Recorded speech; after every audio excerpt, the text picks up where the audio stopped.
Hello everybody, that's Nitroxygen here, and I'm here to show you how to install Linux.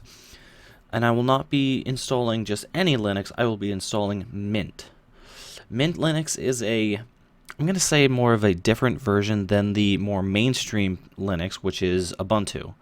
So I'm going to be showing you how to install it and how to set it up.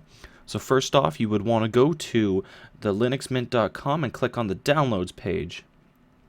And once you're on the downloads page, you're going to go down and click on one of the download links there. What I'm going to click on is the 64-bit Cinnamon link.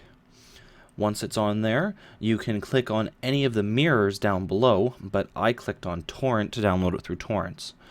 But as you can see, there's many places that you can download it from, and just pick the closest to you and it will work perfectly fine for you. While Linux isn't downloading, you can go over to pendrivelinux.com, and there we will download a program that will let you install the ISO that you're going to be getting from linuxmint.com onto a USB, and when you plug that USB into the computer, you'll be able to boot from the USB. To download this file, we're going to click on this universal link up here, and then you'll read this page, and it will show you a step-by-step instruction on how to install Linux, Pendrive Linux. And for starters, we are going to be downloading this link right here, and then once it is fully downloaded, we will launch the program. Now that the program is launched, we're going to be going and clicking on this button here, and then we were going to follow the step-by-step instructions that it gave above us, but as you can see here, there is a Linux Mint right there, so we are going to be clicking on that for sure, and then we are going to click Browse, and we're going to try to find where the Linux Mint was downloaded, which should be into your Downloads folder, or most commonly in your My Documents folder, depending on where you have your files saved to. It took me a few seconds to find where it was because I have two download folders. That's what happens when you have more than one hard drive. On to step 3, we will be selecting the USB drive that you will be installing the Linux onto. As for me, I only have one drive on right here, right now. Something that you want to make sure that you will do is format the drive so everything is erased off the drive, so only Linux will be installed on it. Something that you may or may not want to do, as you can see, it's optional to have a persistence file. So that means if anything you change will stay saved onto that drive. So the next thing you would want to do is click next, and then if this warning here will tell you as all the information that this program is going to do. So if you want to read through that real quick, go for it, and once you're done, just click yes. Once this is done, I will bring the video back, and then we will continue on. Now that the download is complete, the next thing that we will be doing is restarting our computer and then going into the BIOS so we can change around some settings and make it so that we boot from the USB. Now that the computer has been restarted, we will spam F8 or F2 to get into the BIOS here, and as you'll see, you'll normally will have to go into Setup, and then you will have to look for Boot from Drive. In my case, which is in this BIOS, it automatically has it as the very first screen that you look at to be able to pick which boot drive you go to. So in this case, you'll just click on USB devices, and once you click on USB devices, you'll be taken to the next screen, which is right here, and then you'll be able to install everything from here.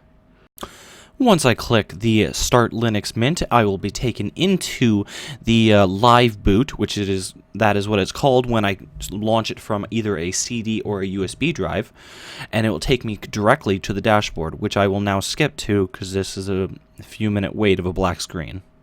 Now that we are on the dashboard, the very first thing that you would want to do is click on Install Linux Mint on the dashboard, and that will bring up the menu of how to install everything. The first thing you will want to do is choose your language. If your language is English, then I would choose that one and click Continue. The next screen will just be some basic information on what you need to install the actual drive onto your system. Next thing you want to do is just click continue, and then this screen should pop up telling you about mounting the partition onto the drive. You would most of the time always would want to click yes, because that would allow that it's going to be put onto there. Here is a few options. If you already have something on this hard drive that you don't want to erase, you would click something else and then go through everything else. But the majority of the time you will click erase. This is where you will choose what drive to install on, depending on if you have more drives installed. As you can see, it's detecting the USB stick that I had installed that it's launching from as well. As you can see, it's called Blizzard because it's a collector's USB, whatever. Next thing you want to do is you want to click Install Now, and that will take you to the lovely screen that says that it's going to be making some partitions on your drive, and the next thing you want to do is just click OK, or Next, or Continue, which it says Continue, and it will bring you to the next screen, which should be the location screen. For this instant, I will be using Toronto, which is a big city near me, and which is in the Eastern time zone of Canada. So once you have that set, the next thing you want to do is click continue, which will take you to the next screen, which is the keyboard layout. For the majority of people, you just want to keep that the same and just click continue again. The next thing you want to do is you want to type in your login name, which will be whatever you want. And then you will also make sure to have login automatically, or you can require a password. It's up to you. But you also have to choose a password because that password that you choose will also be the root password. For this demonstration, I just used 1 2 3 4 5 6.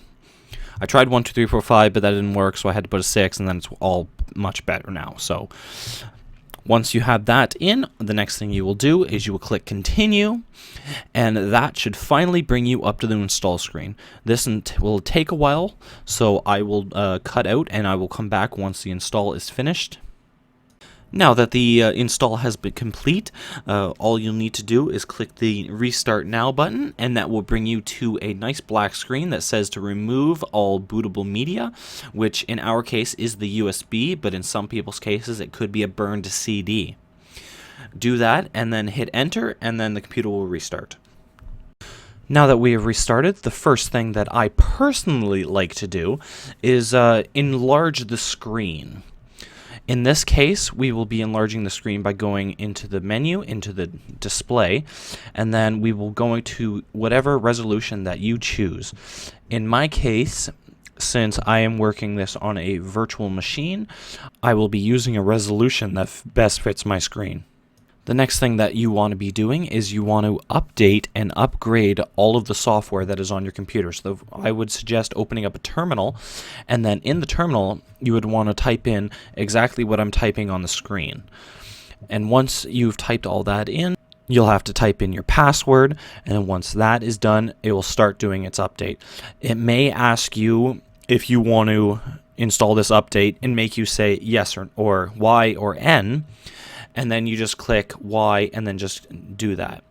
The next thing that you would type in is the upgrade, and once this is the big one, so once this is done, I will cut out and come back.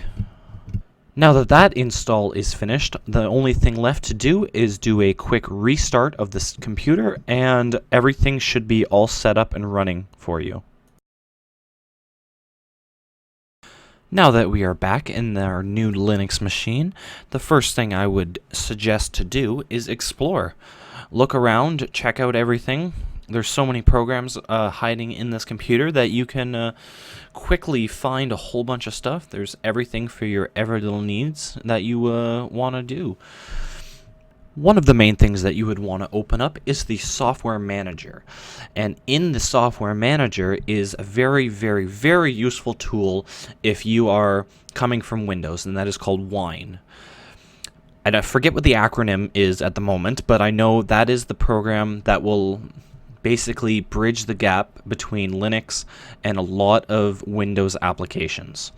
That is one of the more necessary things that you would want to have on a Linux system if you are just transferring over from Windows. So thank you for watching, and if you had liked this video, make sure to subscribe and leave a comment in the video below telling me what you think I could do better for my next Linux tutorial video, which I think is going to be on wine. So thank you all for watching, and make sure to check out my Twitch and Facebook accounts to know what I'm doing next. Thank you, and goodbye.